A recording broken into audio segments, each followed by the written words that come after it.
Hola, ¿qué tal? Buenas tardes, Fernando, para vos, para todas y todos ahí en el piso y también para la audiencia. 9 años, ¿no? Se cumplen hoy de la primera mega manifestación así pública en estado más claro. Sí, 9 años ya desde el primer Ni Una Menos, que Ujú. fue en el año 2015, que fue esa movilización que se fue gestando casi en forma espontánea unas semanas antes, a partir de poner en agenda eh, la lucha del movimiento de mujeres y feministas contra la violencia machista y que bueno, que tuvo una trascendencia importantísima en todas las ciudades del país y que incluso sirvió de ejemplo para que en otros países de América Latina, pero también en Europa, se pusiera en agenda la pelea contra la violencia y contra los femicidios, ¿no? Ujú. ¿Y qué se puede hacer?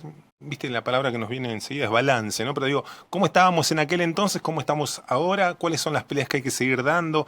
¿Qué está en riesgo de lo que se ganó?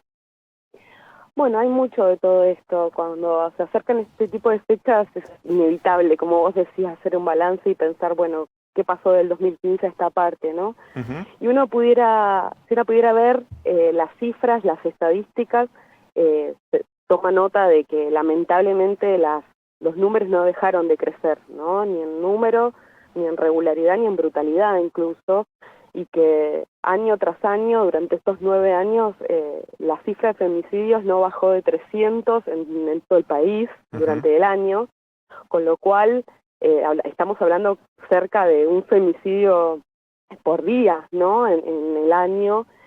Hoy por hoy la cifra dice que hay un femicidio cada 35 horas en nuestro país, lo cual es alarmante. Y uno podría quedarse con los números fríos y pensar que todavía el reclamo del movimiento de mujeres y feministas sigue pendiente, ¿no? Y la respuesta por parte del Estado y de los gobiernos continúa siendo una deuda para nosotras. Pero Ujú. también cuando uno hace este balance dice, bueno, del 2015 a esta parte dimos una pelea importantísima, pudimos transformar ese dolor, esa tristeza, esa bronca, esa indignación que muchas veces se vivía dentro del ámbito de lo privado, de la vida de las mujeres, para hacerlo público, para tomar las calles, para intentar dar una batalla cultural, entre comillas, ahora que está tan de moda Claro. hablar de esos términos, para romper el cerco de lo privado y ponerlo en la agenda pública como una necesidad inmediata. Y eso nos posibilitó, en esa fuerza colectiva, también ir por más derechos, ¿no?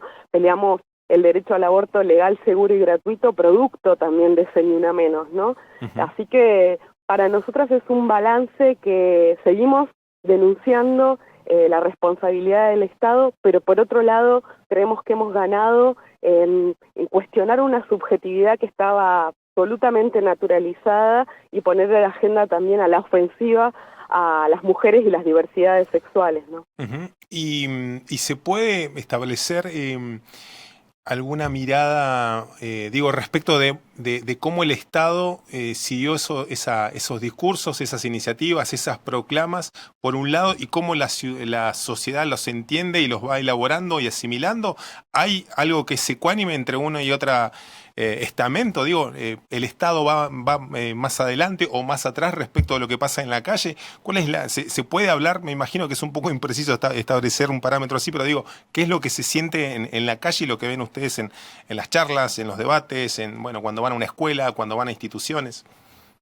Bueno, en realidad es como contradictorio en algún punto, porque nosotras partimos de considerar que la violencia contra las mujeres, contra las diversidades sexuales, es estructural al modo en el que funciona esta sociedad. Por lo tanto, para acabar con la violencia machista hay que transformar esta sociedad de raíz, ¿no? Y eso es una pelea a largo plazo que quienes nos organizamos en distintas agrupaciones o que tenemos una perspectiva estratégica de transformación de la realidad, vamos por esa, en la de fondo. Ujú. Y mientras tanto, peleamos por respuestas paliativas por parte del Estado y de los gobiernos que nosotras consideramos que tienen que ver con la declaración de la emergencia, que tiene que ver con la asignación de recursos, de partidas presupuestarias.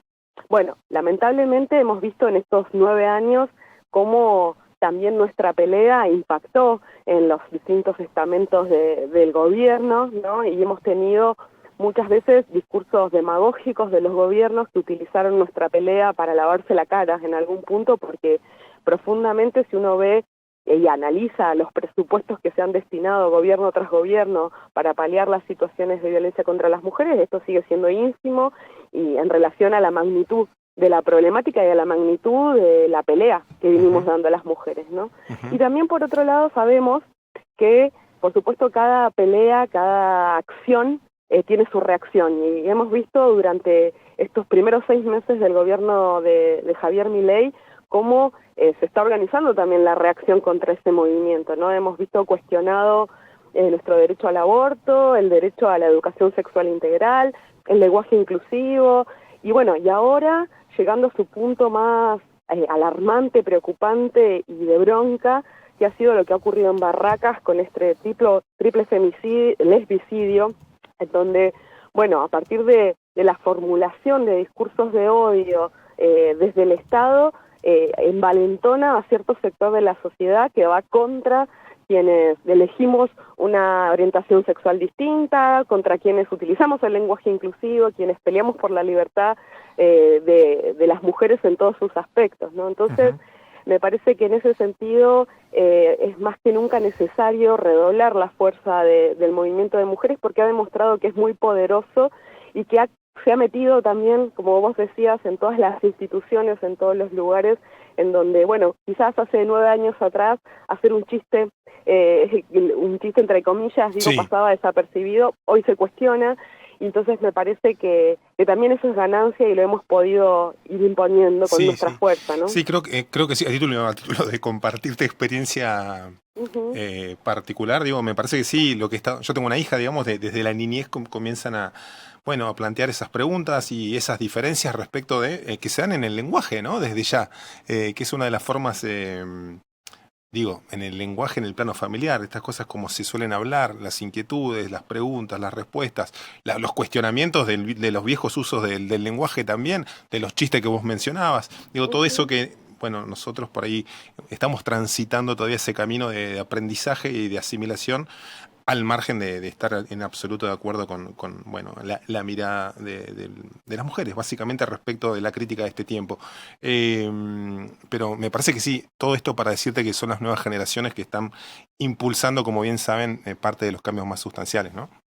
Totalmente, y eso para mí tuvo su punto más visible en la pelea del 2018, 19, 20, cuando peleamos por nuestro derecho al aborto, en donde fueron centralmente las pibas, ¿no? Por eso fue la revolución de las pibas, fueron las nuevas generaciones de mujeres y de diversidades sexuales que se clavaron su pañuelo verde y fueron a disputar y a discutir la conciencia de cientos, y no hubo lugar en donde no se debatiera, ¿no? En los medios, en los lugares de trabajo, en los lugares de estudio se debatía alrededor de esto, y me parece que eso es ganancia. En un contexto en donde, como te decía, ¿no? Pareciese que estamos enfrentando una reacción de parte del gobierno en donde se pretende barrer con las conquistas que hemos tenido de conjunto y las mujeres en particular.